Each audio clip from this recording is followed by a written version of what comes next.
Assalamualaikum warahmatullahi wabarakatuh. Magandang araw po sa inyong lahat. Magandang gabi kung saan namin kayo datnan. Ang inyo pong mapapanood ay puro katotohanan lamang at pawang katotohanan lamang. Kami po sa United People's Initiative ay naniniwala na ang mga may kapangyarihan ay hindi maaaring makapagmalabis kung ang ating mamamayan ay maalam sa mga kaganapan sa lahat na nangyayari sa kanilang paligid. Ang iyo pong mapapanood sa episode 3 ng Talakayan ng Taong Bayan ay ang pagkumpara sa procedure na inadapt ng Kamara sa impeachment complaint laban kay Presidente Bongbong Marcos at yung dinadaanan ngayon na procedure ng impeachment complaint laban kay Vice Presidente. Gusto po nating ipakita yung pagkakaiba kung paano nila hinandle at nang maunawaan po natin ang mga bagay-bagay na nagaganap sa mababang kapulungan. Mapansin po ninyo na nung panahon ng impeachment complaint laban sa Pangulo, napakabilis po ng finding of no substance.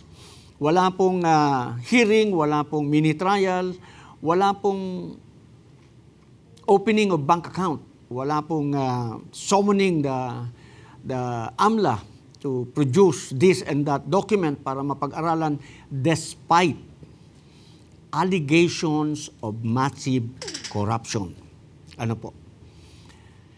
Itong kay BP Sara, 125 million confidential and intelligence fund na na-clear naman ng COA pero hindi pa rin po nila binibitawan. Nung panahon po ng impeachment complaint laban kay Presidente Bongbong, wala po silang tinawag na witness para makatulong na mapalakas yung reklamo laban sa kanya. Sinabi lang agad, no substance, dismiss, period. Pero dito kay Vice President Sara, kinakailangan nilang tumawag ng testigo para isuplant, para palakasin yung reklamo. Alam po ninyo dahil sa ginagawa nila lalo lamang naniniwala ang karamihan ng ating mamamayan na mahina ang reklamo laban sa Vice Presidente pero pinipilit nila sa Justice Committee na palakasin, pagtibayin. Pero alam po ninyo kahit na anong palakas at pagtibay ang gagawin ninyo, pagdating po niya sa Senado, doon po talaga ang trial, hindi po dito sa Justice Committee. Clarificatory questions lang po ang tinatanong dito. Si Madriaga po ay nakakulong. Ang sabi nga po ay siya ay, sabi po ni Congressman Rodriguez, siya ay convicted criminal. And tinututulan niya na papagsalitain si Madriaga sa halls of Congress because the halls of Congress is reserved only for honorable men and women. Yun lamang po ang pwedeng magsalita sa halls of Congress. Kaya nga po honorable ang tawag sa kanila. That is reserved only for honorable men and women. Pero despite the fact that Madriaga is a convicted criminal according to Congressman Rodriguez, pinatestify nila, pinagsalita nila sa halls of Congress. Kayo na naman po ang makakaalam kung ang mga sinabi niya ay totoo o hindi, pero hindi po yan ang pakay ng episode na ito. Ang pakay po ng episode na ito, tulad ng sinabi ko kanina, compare the procedure adopted by the Justice Committee doon sa impeachment complaint laban doon sa dalawa. Nung pong panahon ni Presidente Marcos, walang mini-trial Wala man lang hearing po para alamin kung ito ba gusto mong dagdagan, ito ba gusto mong ipaliwanag, wala pong ganoon, basta dismiss lamang. Napapanood nyo naman po, nakikita nyo naman po Lumalabas po tuloy ngayon na yung ginagawa ng House Committee, kaya nadidelay, kaya dinidribble. Alam na nilang unconstitutional yung kanilang proceedings. So alam na nila, siguro, sabi nila, wala naman tayong number para ma-endorse natin yung Articles of Incorporation.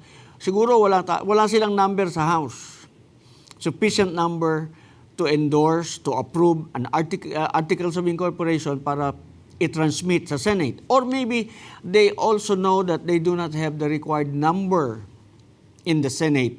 Kaya dinidribble nila, sa tingin ko po, sa akin, ganang akin lang po, parang nagiging demolition job na lamang yung proceedings doon sa Justice Committee para sirain sa taong bayan si Vice Presidente, para palabasin na siya ay masamang tao. So, pero wag po kayong maniniwala sa akin na yan talaga ang katotohanan. Kayo po ang humusga, makinig kayo, at kayo na ang magsabi kung ano ba talaga, bakit magkaiba ang dinadaanan ng impeachment complaint nilang dalawa. Isang procedure lang naman po yan, sabi ng Supreme Court. Kayo, House, kayo ang exclusive, ang power nyo is to initiate impeachment complaint. Sa inyo yung impeachment proceeding sa House. Ano po, yan ang inyong exclusive domain. Sa Senado po is to try and hear the impeachment complaint. Sila po yung maghuhukom. Dito po, preliminary investigation.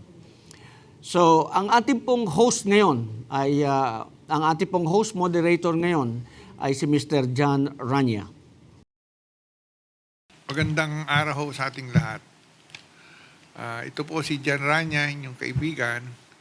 At maganda ang pag-uusapan natin ngayon dito sa talakayan ng taong bayan. But before that, please allow me to introduce mga guest speakers natin. Our resource speakers. We have my former boss, Congressman Mike Defensor. He used to be the former Secretary of Housing and Urban Development Coordinating Council, HUDCC. Naging boss ko yan, pakagaling na boss, sa DNR, Department of Environment and Natural Resources. Twice, he became the Chief of Staff of former President Gloria Macapagal Arroyo.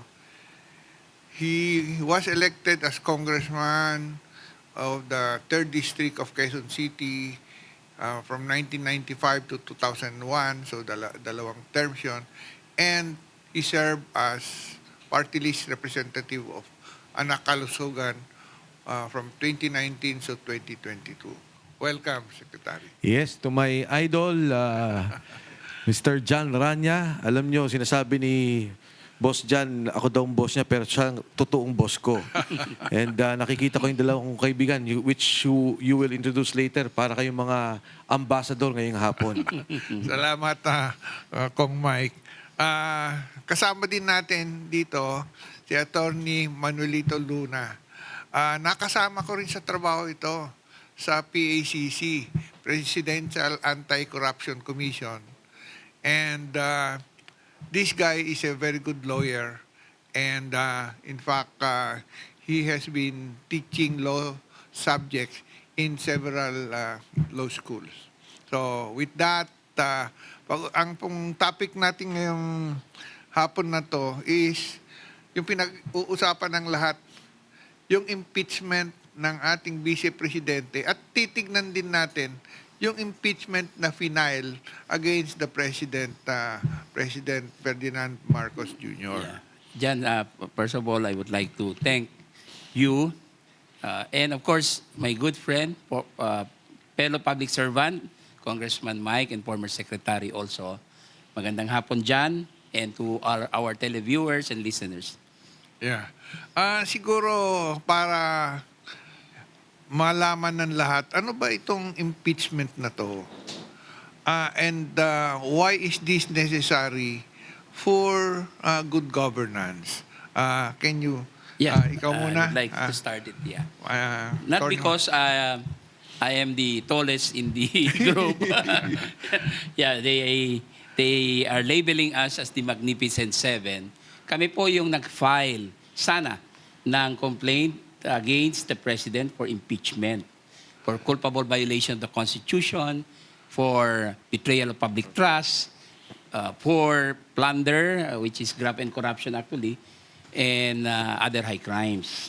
So, itong ating accountability provision in Article 11 of the 1987 Constitution talks about, especially in Article 11, Section 1, about public trust.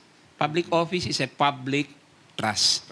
So yun po ang aming main beacon kung bakit kami ay naghain ng complaint against President Marcos Jr. na hindi tinanggap ng Secretary General ng House of Representatives. So we believe that accountability should be exacted and that is justice for the people. Kasi ito po ay isang remedyo ng taong bayan against impeachable officers, especially sa mga matataas na opisyales of the land, particularly the President of the Philippines.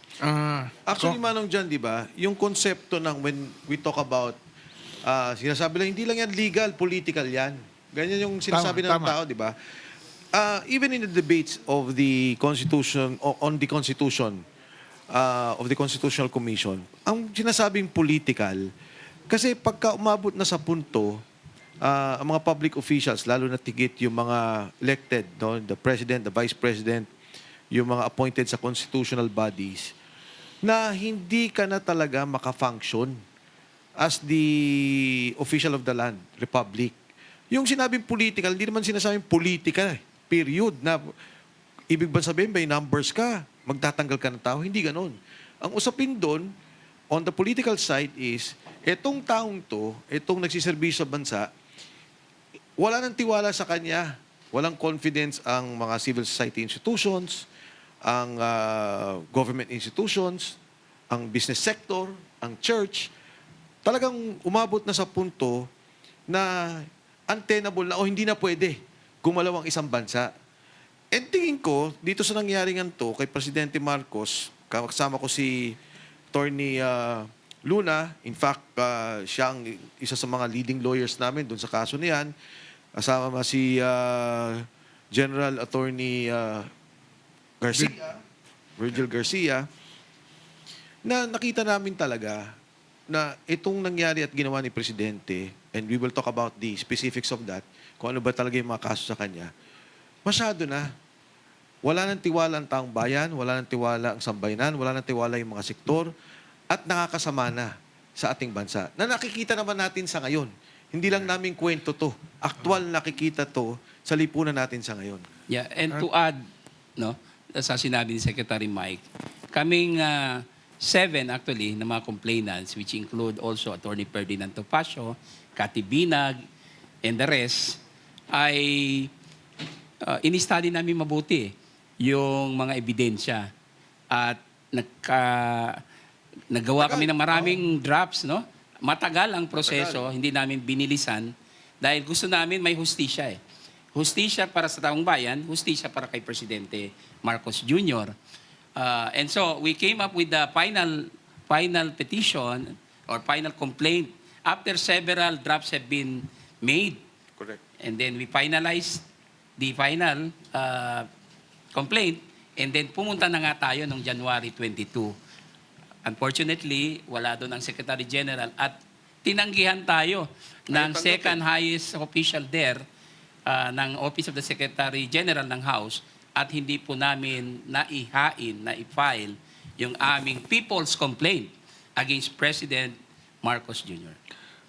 Tama ba yun na it has to be a specific person in the yung Secretary General ng House of Representatives?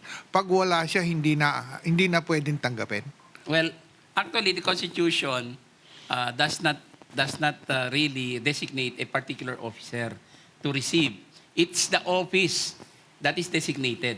So in this particular case, the House of Representatives, Secretary General's office, yon ang designated. Office of the Secretary. Yes, Office of the Secretary General or Hindi- Secretary hindi- General's office. Hindi Yon ang designated, not the officer himself. So mali yung ginawa nila na pagtanggi. Well, actually, si Kong Mike can answer it very well. Eh. Hindi lang mali, napakamali. Kasi dapat talaga, di ba, kahit na saan ka pumunta ng opisina ngayon, pumunta ka dyan sa munisipyo, pumunta ka kung saan opisina, magpa-receive ka ng letter, i-receive yan ang bawat opisina ng gobyerno. Pero in this particular case, ayaw nilang tanggapin.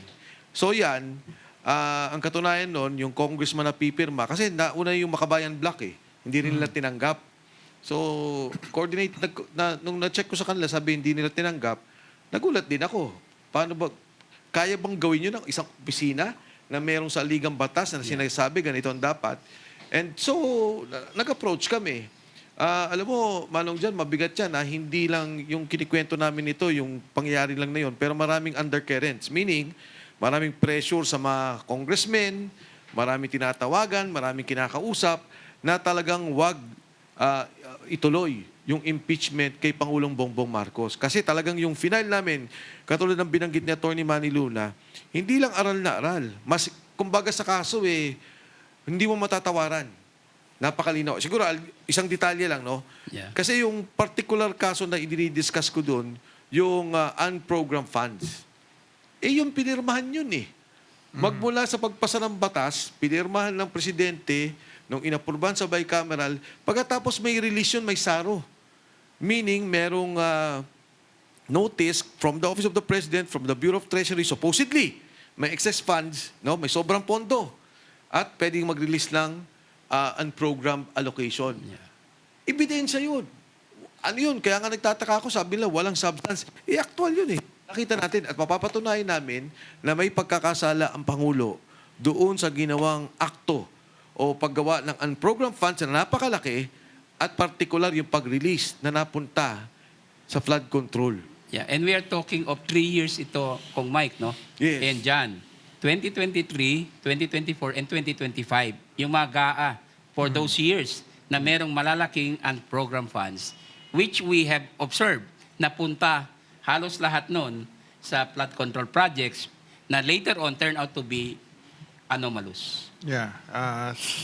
Either substandard or wala talaga. Or ghost. talaga. Oo. At ang hindi talaga maintindihan ng taong bayan ay bakit naman ito ay tinanggihan at biglang nawala. At saka ang excuse nila ay wala yung Secretary General para tumanggap. Wala bang culpability ito na pwedeng habulin yung taong nagsabi ng ganyan? Actually, unprecedented ito, John. In my years of practice sa aking pagkaabogado and being a seasoned election and political lawyer, I have had experience sa impeachment. 3 impeachments. The Corona impeachment, yung Bautista impeachment. Those 2 were successful impeachments. And then there were also others na hindi nag-prosper talaga. So, this is the first time na nangyari sa amin, ni Kong Mike and the other complainants, na hindi tinanggap ng Office of the Secretary General yung aming complaint. And that's very disturbing to me and to us. And that is a violation not only of the civil service law, but also constitutes probable grave misconduct on the part of the officers of the Office of the Secretary General, particularly the head. Pwede ba thereof. natin silang kasuhan sa Kung tutusin, ombudsman? pwede. I- Pwede. I think we Well, should- Kong Mike knows it very well na kami ay maganda yung aming hangarin to really put transparency and accountability over the issue. Kaya nga pinapile namin. Ang problema, hindi kami binigyan ng pagkakataon. Tsaka Manong Jan, alam mo, ang impeachment, ang tanging pagkakataon ng taong bayan para malaman yung katotohanan doon sa mga issue. Yun lang ang pagkakataon na makapagreklamo tayo para laban sa presidente. That is Yes. the only time that you can file a complaint. And to let him also answer kung ano ba yung nilalaban natin dito. Kasi isipin mo, impeachment, lumabas ka doon, no? Sabi mo, ito, mga ginawa ninyong mali. Ito yung binanggit ko na yung unprogrammed allocation. Ano pa yung pangalawang nirereklamo namin dyan? Ako particular. Biruin mo yung Metro Manila Subway. May pondo yun. Supposedly part of the official development assistance. Kinuha mo. Pagkatapos inilipat mo sa unallocated, unprogrammed. Yung project na dapat natapos sana ng 2028 and one of the legacies of the President under BBM, ngayon wala na. 2032 na. Ang masakit, isipin natin ngayon yung krisis na nararamdaman natin sa gasolina, tumataas ang pagbiyahe, tumataas ang pamasahe. Kung may ganyan sana tayo, no? Ang laking tulong sa traffic, ang laking tulong sa pamasahe sa taong bayan. So, ito yung pamamaraan lamang ng tao. At makikita mo talaga, ang nangyayari ngayon, hindi lang yung iipitin yung impeachment, binalikan pa nila si Inday.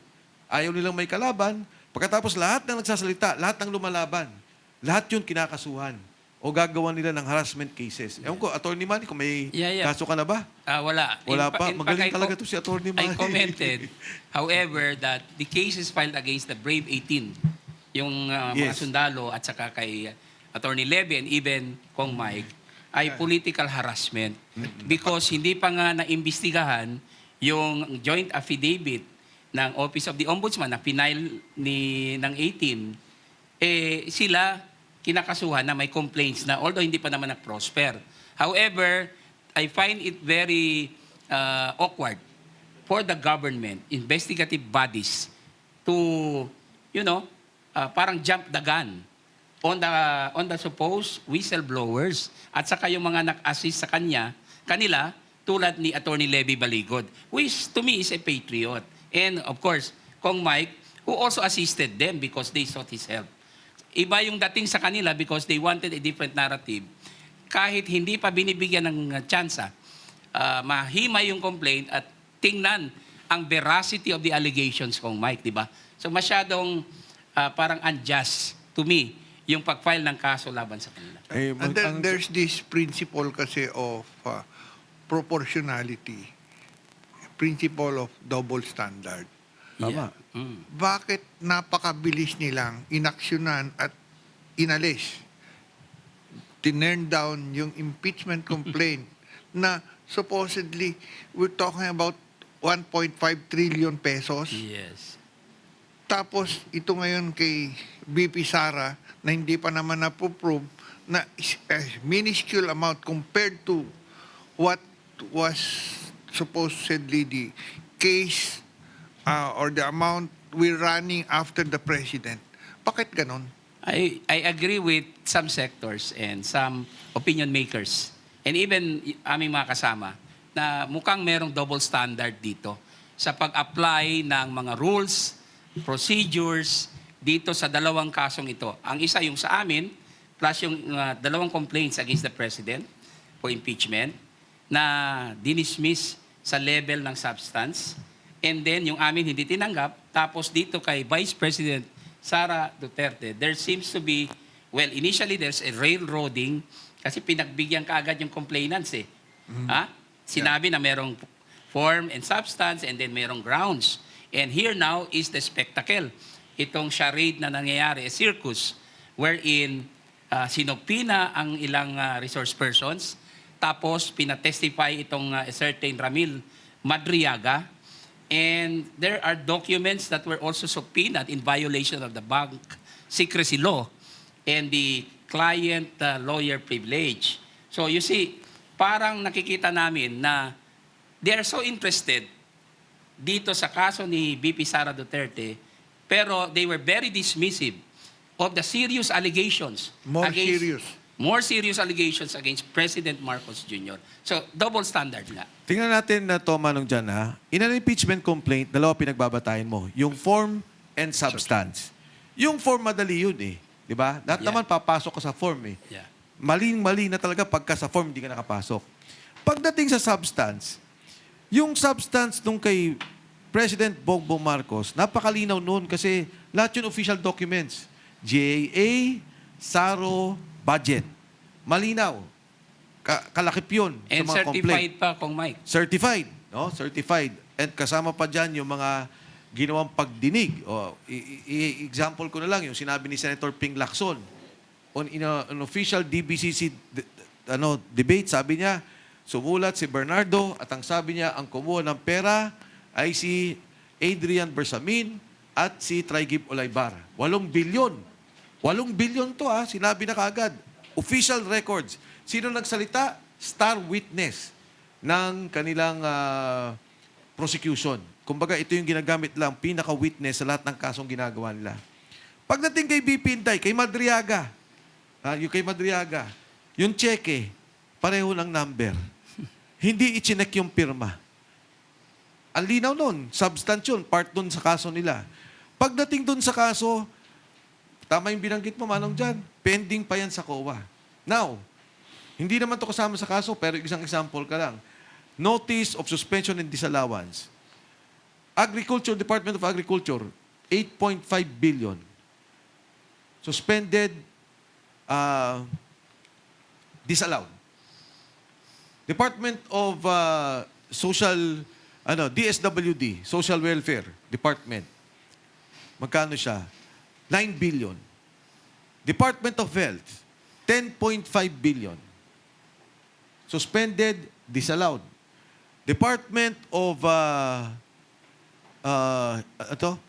Public Works and Highways, 17 billion. Ito, Department of Energy, may problema tayo ngayon. Sa kuryente, sa presyo ng crudo. Charges, hindi naman to suspended at disallowed. Charges uncollected, 189 billion. Bakit ito, binibigyan nila ng panahon, tinututukan nila, pinupolitika nila, ang dami nating krisis na kinakrap, pero yung totoong mga issue ng korupsyon, as you mentioned, trillion, wala silang ginagawa. Kaya talagang malinaw to na politika. Ang target, Inday Sara, huwag kang tumakbo o huwag kang makatakbo sa 2028. Ang masama pa dito, kung Mike and John, yung type of proceedings.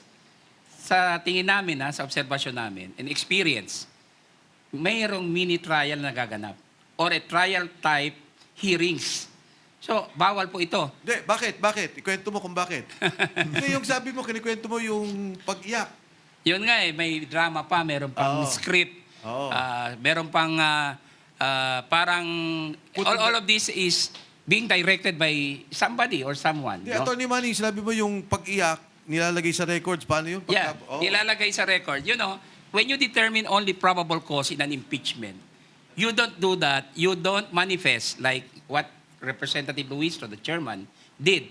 Nag-manifest siya na si Madriaga was crying when he was stating a portion of the allegations in his affidavit.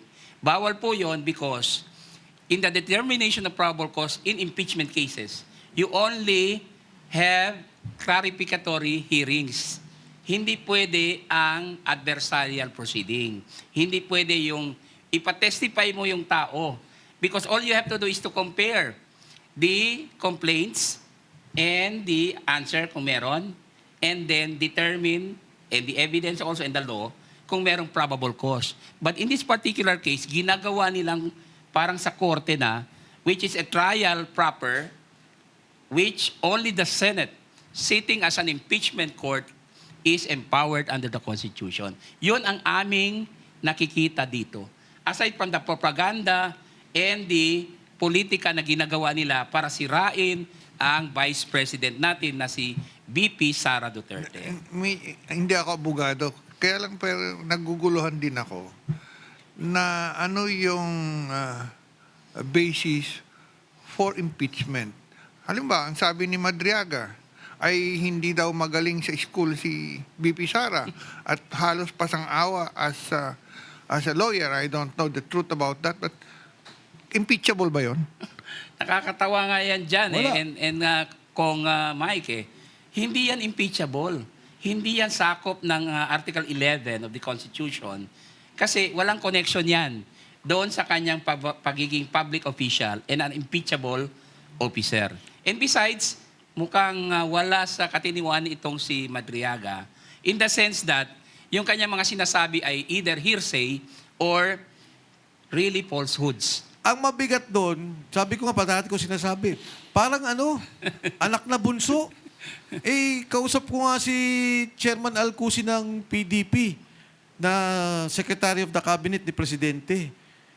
Lahat ng usapan, chairman pa siya ng PDP Yes. talo pa siya Merong yung term sharing, kasama siya. Pabagsakin ng gobyerno, kasama siya. Kung paanong papalitan ng Pangulo, kasama siya. Yung delivery ng pera. Delivery ng pera, 175 million, 100 million, kasama siya. Parang all everywhere siya. Ay talaga, talo nga si Alcusi. Kaya nga medyo nakakatawa pero nakakainis na itong taong to ay nag-deliver daw ng pera galing kay then President Digong Duterte. Nasan si Sara doon? Hindi rin konektado yan Tama. dyan doon sa charges against Vice President Sara Duterte because that circumstance, without admitting that it's true, no? Pertains to another person eh. 'Di ba? Hindi kay VP Sara Kaya- Duterte. Hindi, ito, mabigat to. Yung cheque, tingnan ninyo. Ang nakalagay sa cheque, 2023. Ang cheque, ibinayad sa kanya. Eh, di ba yung palang mali na? Yes. Hindi naman panahon ni Pangulong BBM yun eh. Yes. Hindi, tsaka may oo. sinasabi siya ganito Ewan ko kung napansin ng iba. Hindi daw siya ang nagbukas ng mga bank accounts. Tapos pumirma siya ng mga blank check. Hindi ko ako bankero ako. I've been in with several banks including being director of Philippine National Bank. Pag ikaw ay nagbukas ng account, kailangan may pipirmahan ka. Wala naman siyang pinirmahan daw. Paano nila i-match ngayon yung signature niya doon sa mga cheque at saka yung withdrawals. Yeah. Manong dyan, ang big Parang- picture kasi dito, nung nagkaso sila dati kay Inday Sara Duterte, sabi nila, nakita nila bumagsak ang ratings. Nung first time. Sabi nila, dahil dito nasiraan, bumagsak ang ratings. So sabi nila, mag-file tayo ulit. Pero ang gawin natin, gibain muna natin siya sa Kongreso. Huwag na muna tayong mag-hearing sa Senado. Parang nang ganon, pag nagiba natin, magkakaroon ng ibang pananaw ang ating bansa, ang mga taong bayan. Ang problema nila, una nilang problema, wala silang bagong kaso. Kasi nga dati ang kaso nila, yung confidential funds. Eh ngayon, yung confidential funds, katulad binanggit mo, trilyon, naririnig nila nagnakaw, diniliver ang pera, at hindi pa nakukulong ang kahit sino. Yung si Saldico na mastermind na sinabi nila, nagsasalita yung mga tao, yung mga sundalo. Kami nag-deliver ng pera, dito namin deliver. Ayaw din nila imbestigahan. Kasi tatamaan yung kanilang makasama. So the number 2 na kanilang gagawin is the Madriaga case. Papalabasin nila, ito yung pera, ito yung ganito, kay Digong, ididikit ngayon nila kay Inday Sara. Ganyan yung direksyon nila eh. Kahit walang connection kay Inday Sara. Oo, hindi, papalabasin nila, later on, ito na. Si Inday Sara kasama na rin yan sa mga bank account. Ganyan yung mga gagawin nila. Ang problema, napaka-fantastic ng kwento. Sumobra naman. Di ba? Namali. Sumobra karga. Sumobra. Paano ngayon nangyari? Sabi niya, yung picture, nasa affidavit niya yun, ha? By the way, hindi yun basta tinanong. Sabi niya, yung picture doon sa likod, yung painting, galing sa akin yan. Yung pala, hindi. Pangalawa, yung isang sinabi niya ng dala ng pera, 175 million. Ngayon lang ako nakakita, ha? Ako, ang inutusan tumanggap ng pera, hindi ko isinoli. Unang-una, hindi nangyari yun. Na magbibigay akong pera sa kandidato, hindi ako yung makikita ng kandidato, 175 million. Ang laki. Yeah. At mabigat, nung binigay yung pera, siya pa rin ang humawak. Di ba? Magugulat ka, Manong dyan. Yung sinasabi niyang tao, wala dito. Nung panahon na sinasabi niya, Yeah. ngayon nagsalita yung may-ari ng restaurant. Sabi niya, doon, inakyat yung pera. Sabi nung tao, wala namang kwarto doon. Second floor lang yun eh. Yes. Di ba? And so, all these things will be coming out. Kaya nga, ang problema sa impeachment case, para lang humalinaw yung taong bayan, hindi pwede magtanong yung mga abogado ni Inday Sara. Hindi pwede magkaroon ng clarificatory questions. Di ba? Si Inday Sara lang ang, from what I understand, pwede lang niyang i-refute but cannot ask clarificatory questions against the... Or cross-examine the witnesses. Or cross-examine the witnesses. Another thing, Kong Mike and John, we noticed that yung complaints against VP Sara Duterte, walang ultimate facts. Walang kalatoy-latoy, walang kalaman-laman. Oo. At mga annexes ay wala doon. So kaya nga sinusupina nila. In other words, they're trying to fix the defect and supply the deficiencies doon sa dalawang complaints na nag-survive. And therefore, ito ay hindi na initiation process. This is actually an illegal and void proceeding kasi the House Justice Committee is the one doing it. Dapat yan, obligasyon ng complainant, Oo. di ba? To allege and to provide, at least preliminarily, the evidence that will be attached to their complaints. Pero dito, zero ito halos zero. Ito kay Madriaga naman, nakakatawa at nakakainis din kasi this person is a false witness. And I would like to emphasize that to the public. Mga kababayan ko, si Madriaga, from my experience as a lawyer, he appears to be a false witness. Somebody is directing him here. He doesn't seem to know even the contents of his supplemental affidavit. Marami siyang sinasabi na hindi tugma sa realidad.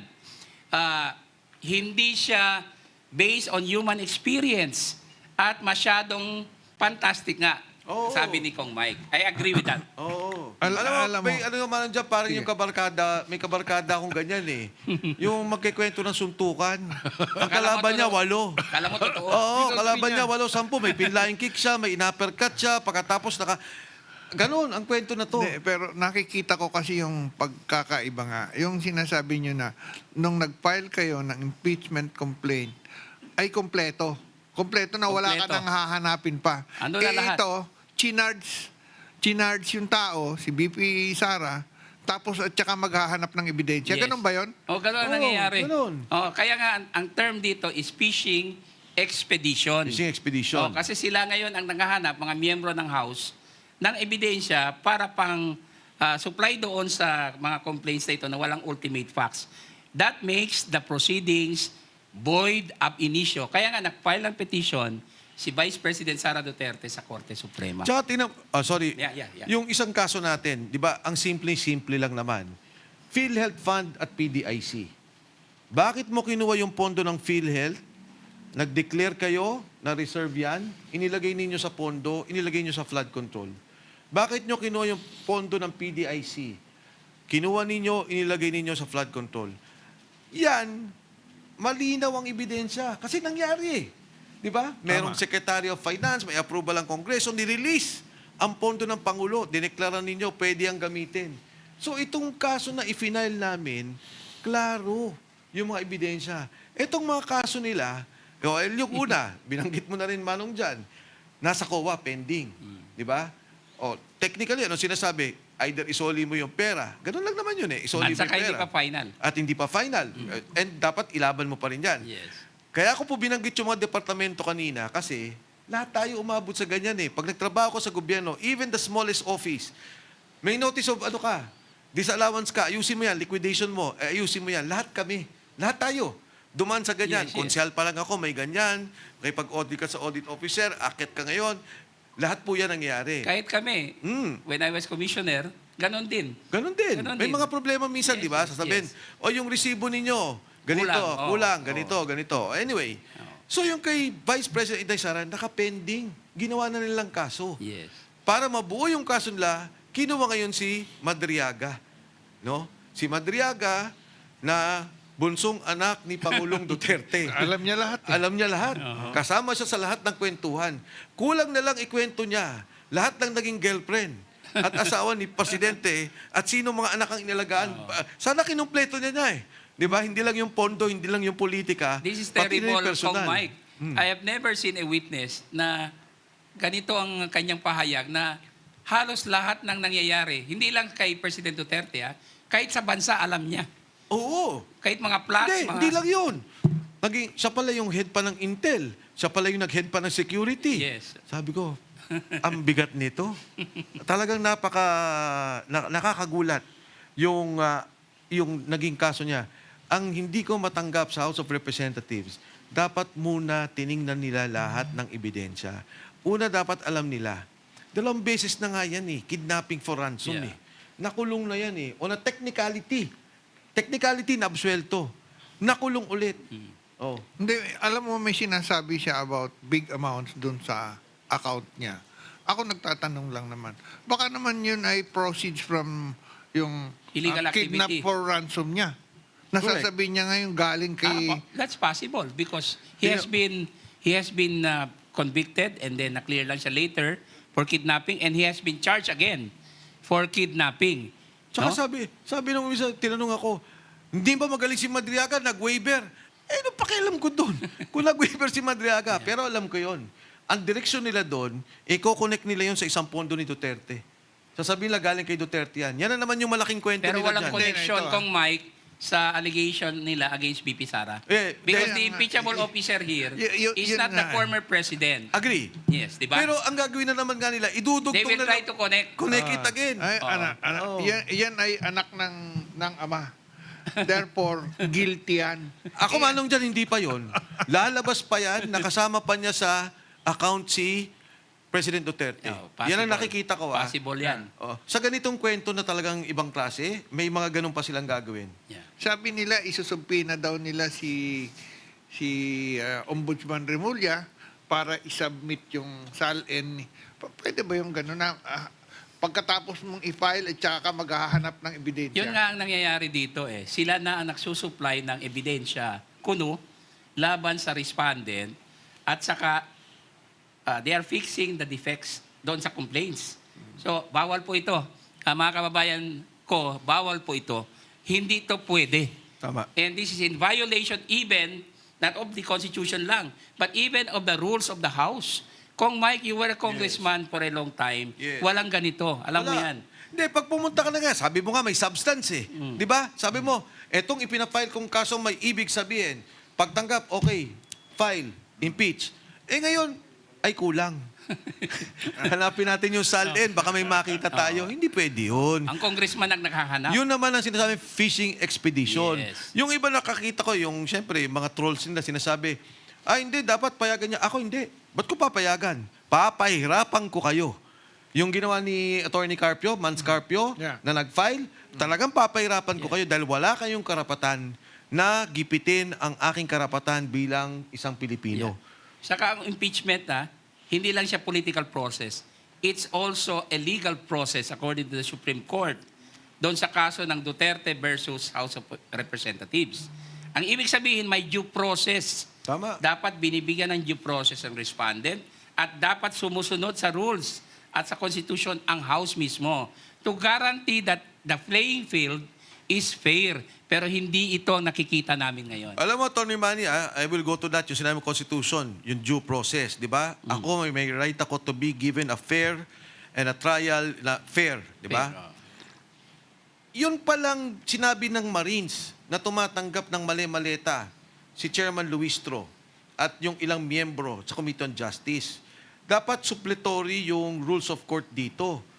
Ako, tingin ko pa lang, dyan pa lang, dapat sana nilabanan na kaagad eh. Hindi ka pwede na maging tagapangulo ng komite. Nalilitisin ako. Dapat nag-inhibit sila. Nag-inhibit sila. Even if it is not a court, no, it's not a judge. Dapat doon pa lang may fairness na.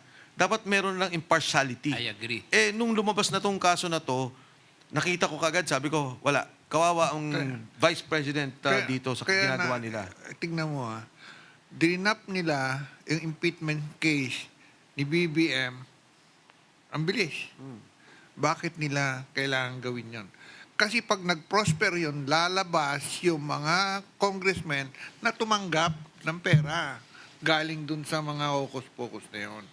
Kaya kitang-kita mo yung Yes. yung play. And also to shift attention, no? Para ma-shift ang attention from President Marcos Jr., dito nila tinututukan ngayon kay Vice President Sara Duterte itong impeachment. Even at the expense of violating her rights, the Constitution and the rules of the House, may double standard na, may fishing expedition pa. May nagsabi sa akin, Manong Jan, sabi niya, ba't ka nagagalit? Yung kay Madriaga na tumanggap ng pera, yung Marines nga, sabi niya. Di ba yun din naman ang kwento, nag-deliver ng pera. Pinaliwanag ko. Number one, si Saldico ang sinabi nilang magnanakaw. Yun ang script ngayon eh. Siya ang pinuno at mastermind siya ng, ang mastermind. ng nakawan. Yeah. Ngayon, yung mga tao niya nagsalita. Kami ang nagdi-deliver ng pera. Pag nag-deliver ng pera, kinukuha ng picture, dinodokumento. May ledger si Saldico. Yung kay Madriaga, donation supposedly sa isang kampanya. Wala magsasabi sa akin kahit sinong politiko, sinong campaign manager, political operator, na magbibigay ka ng 100 million, 175 million, yun ang sinabi, 175 and 100 million, na kahit paano hindi mo mamimit yung principal. Sir, ito po, tulong ko. Ito, binigay kay Madriaga, hindi lang ibinigay, si Madriaga rin na nagtago. Siya din. Siya rin ang gumastos. Bizarre. May ganun ba? Oo. Di ba? Ngayon ko lang narinig yung ganung kwento. Pag naniwala ka dyan, may tama ka. Kaya I yun can no less agree. Kasi dalawang klase daw ang tao, yung tama at saka may tama eh. Oo. Sa tingin ko itong second. May tama. Hindi, ang nakakainis lang kasi, Manong Jan, it's not so much, ako talaga nung nakita ko yun, natatawa ka agad ako eh. Kasi nga, fantastic yung kwento. Pero ang nakakainis lang, at ang masakit sa marami nating kababayan, may krisis tayo eh. Correct. Yung pondo yung crudo from 70 pesos naging 140 pesos na. Yeah. Yung bilihin tumaas na ng 20%. Yeah. Yung dating binibili mong 8 piso o 10 piso, naging 12 pesos na. Diba? Tama. Lumiit na lumiit yung pera ng manggagawang Pilipino. Tapos pinayagan nyo to. Nag-i-impeachment tayo. Imbis na batayan natin o tingnan natin tong krisis. Meron lang akong konting dagdag lang, Atty. Manny, if I may. Dahil dun sa impeachment natin, tinitingnan din namin yung pondo ng gobyerno. Magkano per congressman ang pondo? 1.5 billion. Bawat distrito. Ano ba naman yung kunin natin ng kalahati? Huwag ng buo. Kalahati lang. Ilagay natin sa krisis ngayon. Itutok natin dun sa pangangailangan ng tao. Huwag natin pataasin ang gas. Tulungan natin yung namamasahe. Tulungan natin yung mga bumibili ng bigas at pangunahing pangangailangan ng taong bayan. Yan sana ang gawin natin sa ngayon. So ito, kaya ko naman sinabi yung budget kasi nga, sa pag-aaral namin doon sa unprogrammed allocation at bawat allocation sa mga distrito. Saka wag naman tabunan yung issue ng mali-maletang kickbacks. Gagamitin si BP Sara bilang punching bag para ilihis ang atensyon ng publiko. To me, that's really unfair to the public, unfair to the Filipino people, more than to BP Sara Duterte. BP Sara Duterte has been elected by 32 million Filipinos. She is entitled to due process. She is entitled to fair proceeding. And she is entitled to her rights under the Bill of Rights. Hindi pwede ito, Kong Mike. This is, to my mind, hindi lang fishing expedition, hindi lang circus, but a grave insult to the intelligence of the Filipino people. Sabi Alam sa mo, yes. about yung insult to the intelligence. Alam mo, coming here kasi, nag-taxi na ako. Mhm. Kasi umiiwas nga ako sa mahal ng gasolina. So nagkukwentuhan kami.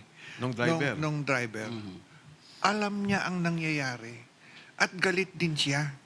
Sabi niya, Sir, alam namin yan. Hindi dapat nangyayari to kung matino ang ating presidente. Mhm. Nagulat ako. Ay, ako naman, dinagdagan ko yung bayad niya. Oo. Kasi ako, Hindi, tsaka kawawa sila ngayon. pangdagdag sa gastos mo kasi hindi pa kayo nagtaas. Hindi pa sila Hindi pa naalaw nagtataas, totoo. nagtaas ng rates nila. And yet, they're already paying yung gasolina. Tinanong ko rin, nakatanggap ka ba ng ayuda for you drivers? Sir, wala. Which means to say, optics lang yon. Siguro ang binibigyan nila, yung mga kakilala nila, pero hindi talaga nabibiyayaan yung karamihan ng mga drivers or kung ano O man yung... sektor na affected. Yeah. Atty. Manny, binanggit mo, sabi mo, di ba? Unfair kay BP Sara. Sabi ng isang tao sa akin, Mike, kahit na maliit o malaki, pagka yan ay korupsyon o nakawan, kailangan imbestigahan. So, ikaw, tama. Tama. Pero tandaan ninyo, ito ay liquidation. Nandyan yan sa COA. Itong binanggit ni Saldico, 100 billion pesos, nag-deliver siya ng 25 billion. Wag na yun. Sabi na, hindi, kalaban kasi namin si Saldico. Pumasok na tayo doon kay Senator Ping Lacson, sinabi niya, kinuha ni Trigib Olaybar, Yusek, at Yusek Adrian Bersamin sa order ni ES Lucas Bersamin and Secretary Pangandaman, 8 billion pesos.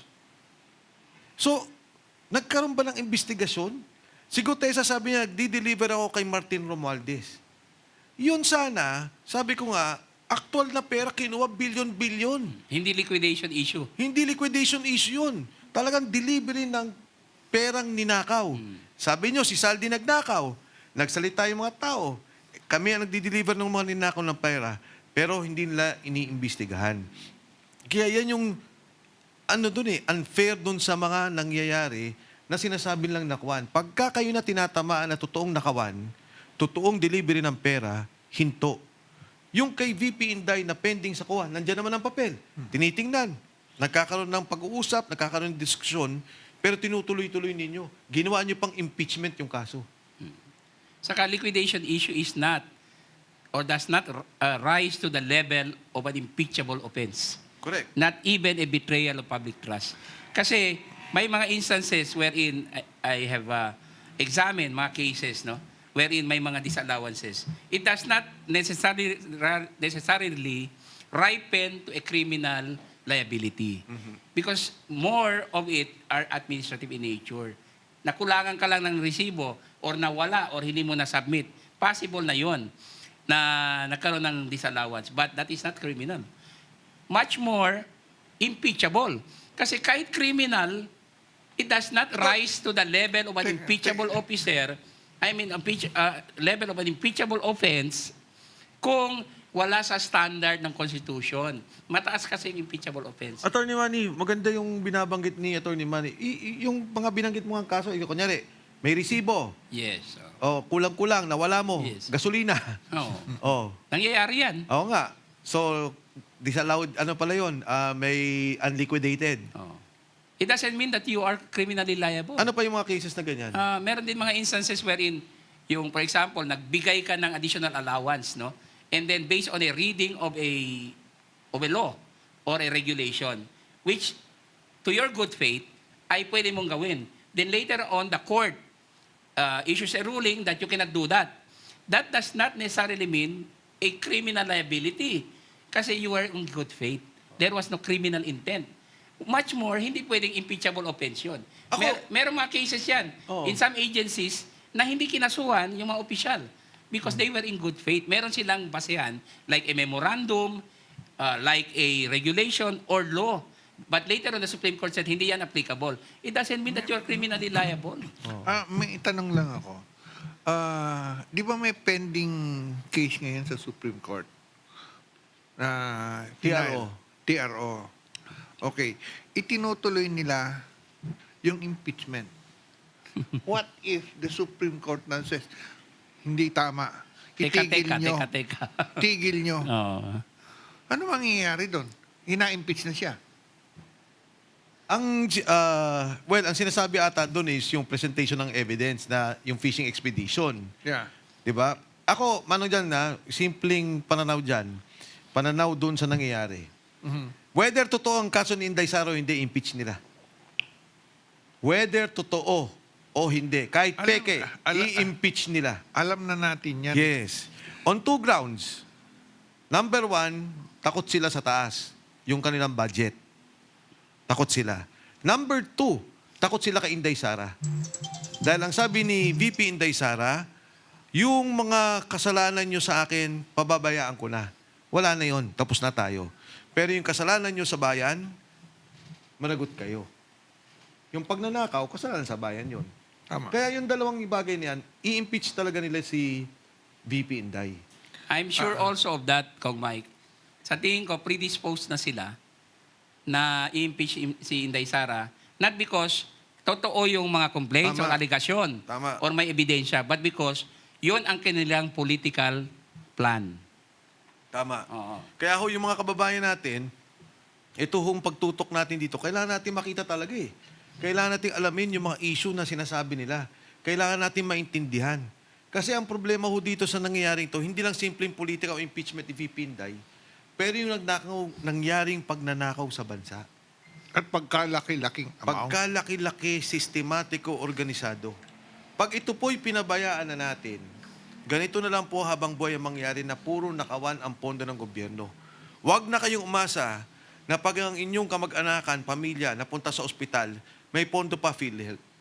Huwag na kayong umasa na pagka nagsara ng bangko, ay may siguro o may insurance ng pera nyo na may babalik sa inyo. Huwag na kayong umasa na pagdating ng tag-ulan, may flood control pa kayo. Kasi kung naging kalakaran na to, at parang tanggap na lang ng lahat, sige, magnakaw na lang kayo, total naman may ayuda tayo, yan ho ang magiging kinabukasan ng inyong mga anak. Ito ang mangyayari sa ating lipunan. Napakagandang punto niyan. Kasi tinitignan kasi natin, kinukumpara din natin yung administrasyon na nakaraan ni President Digong Duterte at saka ngayon. Nasa dahig siya ngayon para panagutan yung crime against humanity na yung number ng napatay is ranges from 53 to 30,000. Hindi na natin alam kung ano yon. Pero tignan din natin na nawalan ng pera ang PhilHealth, ilan ang namatay? Tama. Tingnan din natin, flood control projects Nagbaha. na nabaha, ilan ang namatay, ilan ang nawalan ng property, nawalan ng bahay. Ang mga namatay, sabihin na natin, may mga namatay, pero maraming Pilipino na nabuhay dahil itong mga salbahe, hindi ko linalahat, ay namatay. Dapat yun ang tignan natin. Dapat balanse lang. Yung 'Di ba? Fairness. principle of proportionality. Oo. Alam mo, Manong John, kung bakit hanggang ngayon, popular si Pangulong Duterte. May isa akong kaibigan na foreigner. Sabi niya sa akin, why is Duterte so popular? Sabi ko, I'll show you. Tinawag ko yung waiter. Sabi ko sa waiter, kanino ka? Ikaw ba'y sumusuporta kay Pangulong Duterte? Sabi niya, opo. Bakit? Kasi sir, sabi niya, natatapos kami dito, 1:00, 2:00. Umuuwi po ako. Nung araw, nagugulpi ako, na-hold up. Ngayon po, malinis na lansangan, nakakauwi ako. Yung maliit na bagay na yon, malaking tulong dun sa tao. Nung kausap ko yung isang tagapangulo ng bangko, may-ari ng bangko, sabi niya, alam mo kung ba't tayo inflation? Sabi ko, bakit? Paano? Si Pangulong Duterte, dinoble ang sweldo ng polis. Dinoble ang sweldo ng sundalo. Dinoble ang sweldo ng teachers. O nilakihan. No? Ang term lang niya, dinoble. Tapos sabi niya, nilibre ang state colleges and universities. So ang sabi niya, ang daming pera. Purchasing power itong mga taong to. So natawa naman ako. Kasi sa isip ko, ito yung mga taong kailangan bigyan din ng alalay at pagtulong ng gobyerno. Yung mga nagtatrabaho, kumikilos para sa ating kapayapaan. Di ba? Talagang sila yung mga nagiging produktibo sa ating lipunan. And yan yung nakikita ng mga tao. Yan yung sa kanilang eksperyensya. Ngayon, kunyari, ako, Attorney Manny, Yeah. hindi naman direktang may benepisyo ko sa gobyerno. Pero lumaki yung mga anak ko sa 6 na taon na nakita ko yung kumalat yung droga. At nung nandyan ang Pangulong Duterte, nakita ko na huminto kahit paano na control. Kinausap ko sila eh. Sabi ko dun sa mga anak ko, wag kayong, pag kayo sumubok o kung ano man at nahuli kayo, ipaparada kayo. Dahil anak ko kayo sa politika at sasabihin, o yan, sinasabi ninyo yung mga mahihirap lang, o ito, anak ko na ilalabas nila. Awa naman ng Diyos. Talagang naiiwas. Ngayon, magtanong ka ulit sa mga kabataan. Magtanong ka sa mga apo mo, pamangkin mo, marinig mo ulit ang pagkalat ng droga. At nakakatakot. Huwag na tayong lalayo. Yung anak ko mismo, na yung panganay ko, nag-aaral noon. Sumakay siya ng tricycle, tinutukan siya. Sinablot yung kanyang kwintas, kinuha lahat ng cellphone at saka gamit niya. Mabuti na lang, Buti, hindi na. yung anak ko, black belter na karate. So, at saka nagsisisigaw na siya, hindi siya sinaktan na. Tumakbo na yung mga tao. Nung panahon na ni Presidente Digong, wala nang takot na ganon. Hindi na, ang natatakot na, yung mga drug pusher at saka mga drug Kriminal. mga kriminal. Kriminal. Yun ang pagkakaiba. Kaya, hindi ko maintindihan yung sinasabi ni former Executive Secretary Lucas Bersamin na the Philippines is safer now under this president compared to Duterte. Hindi ganun ang feeling ng tao kaya napakataas ng kanyang rating. Minus 3 na yata si Presidente Marcos ngayon. -9. -9. Si Inday Sara is plus 35 No. yata. More And or the less. cabinet is negative 24 to 25. And the former president is even higher. Correct. Pero hindi yun, Manong Jan, ha? Yung binanggit mong -9. Ang mabigat doon is -47 na siya. May plus lang eh. Di ba? Yeah, Plus 39, -47. Kaya naging 9. Pero yung -47, halos kalahati na ng taong bayan. Correct. Galit na. Napakasama niyan. At makikita nga yan doon sa kanilang environment eh. Nakita nila lumala ang krimen, tumataas ang bilihin, Kaya yan yung nagiging survey. Actually, yung ating economic situation and peace and order, yun ang best proof ng kapalpakan itong administrasyon na ito.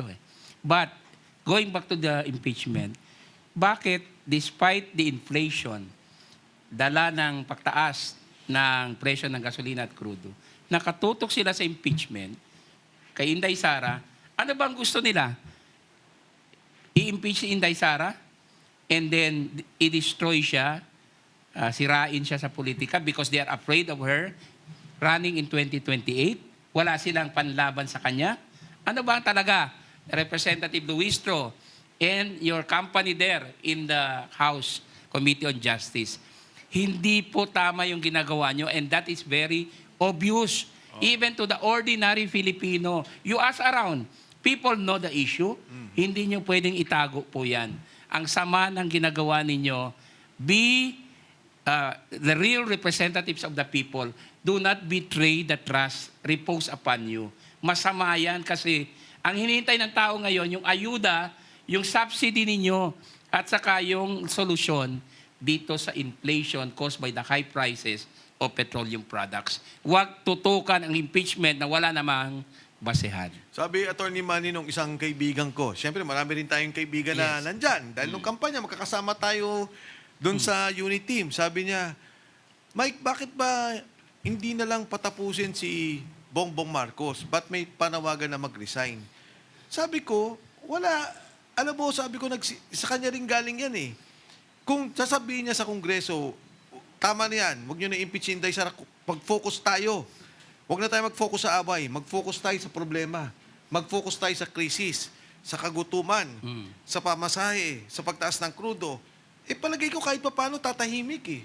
Kaso ginagawa mo, tumataas na nga itong problema, humihirap na nga buhay ng tao, ang focus nyo pa, tanggalin to para mawala ng kalaban.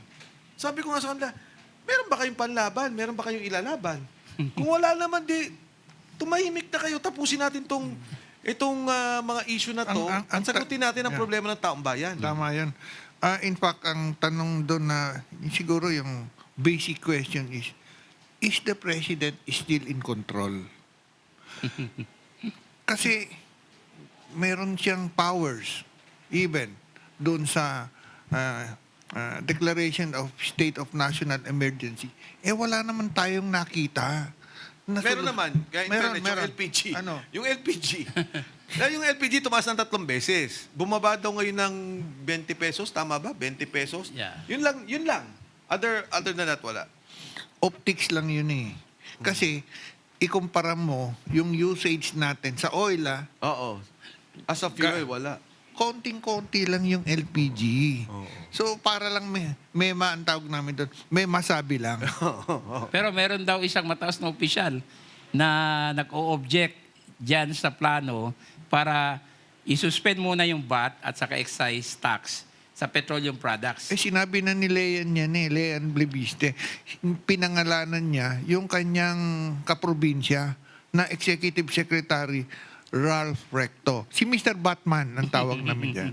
Kaya nga sabi ko nga para wag silang mamroblema, kalahati nila yung district allocation. Kung 1.5 yan, gawin lang 750 million, meron silang 200 billion. Di ba? Yeah. Ngayon, kung ano man yung problema na sinasabi ng shortage, masasagot ng 200 billion na ibinalik na muna sa coffers para ayusin yung problema. Ayaw din nilang gawin kasi nga impeachment. Baka mamaya na naman, hindi nila maitulak yung impeachment ni BP Inday pagka ang Kongreso, hindi nila nabigay yung gustong pondo. Kaya yun ang mali sa politika. Yun ang problema sa ginagawang politika. Well, parang nag-transform ang Congress, no? Yung Congress before, tinitingnan natin the best Congresses were, for several decades, we had the best Congresses. But in recent years, after President Duterte, nag-deteriorate ang image ng Congress. I call now the lower house as the lowest house. Hindi na lower house, lowest house. Magkakakaso ka na niyan. Hindi naman. That is still fair, no? Oo. Yeah. Sige. Because of what they are doing. Okay, so, Sec Mike, salamat sa talakayan nating to, talakayan ng taong bayan. At saka ang aking kaibigan, Atty. Manny Luna. Thank you, John. Yun lamang, pag-isipan po natin ang mga sinabi namin dito. Dahil hindi ito haka-haka. Ito po ay mga katotohanan lamang. Kong Sec Mike, ano po ang message niyo sa ating taong bayan? Yes, unang-una, Manong John, maraming salamat sa mga kasama po natin dito. Attorney Garcia, maraming salamat po. Of course, kay Attorney Manny Luna, isang karangalan na kasama ko parati to sa ating mga ginagawang pagkilos. Sa ating po mga kababayan, maging ano po kayo, iobserbahan ninyo lahat ng nangyari sa ngayon. Maniwala't kayo hindi, ito pong ginagawa nila ay kalokohan. Gumagawa po sila ng isang kwento. Yung kwento nila dati ng confidential funds hindi umubra, hanggang ngayon hindi umuubra. Kaya gumawa na naman sila ngayon ng kanilang istorya ni Madriaga. So ito naman yung kanilang pinapalaganap sa atin na para tayong maniwala na may ganitong nangyayaring nakawan na isang napakagandang kwento. Ngayon yung gusto ho natin talaga ay magkaroon ng kaayusan yung bansa. Yung mga ninakaw na pondo, mabalik sa bayan. At yung mga nagnakaw, talagang makasuhan. Yun ang gusto nating lahat. At gusto rin natin ngayon, sa gitna ng krisis, ayusin naman yung problema ng taong bayan. Yung gutom, yung pamasahe, marami pong apektado rito at marami pang maapektuhan sa darating na panahon. Sa inyo pong lahat, sa ating pong mga kababayan, Manong John, thank you so much. Yes, Attorney Manny. John, my good friend, and of course, Congressman and Secretary Mike, we have been together in this battle for good governance. Yun lang naman ang amin. There's nothing personal yung aming ginagawa. Ito ay lahat para sa bansa, para sa ating mga kapwa Pilipino. Sana yung House magising na sa katotohanan na dapat sila ay pantay, walang double standard, at tigilan na ang harassment sa ating Vice Presidente Sara Duterte. She has been elected by 32 million Filipinos. Respetuhin po natin and fight her in 2028. Kung kaya nyo siyang talunin nyo. Huwag ganito. This is so low that we don't think that this is proper and fair. Hindi ito accountability. This is fishing expedition. This is a kangaroo court. This is a circus, which I despise. Maraming salamat dyan. And Maraming salamat. Thank you, Manong John. Salamat Sec po. Mike at saka Thank Attorney you. Manny. Thank you.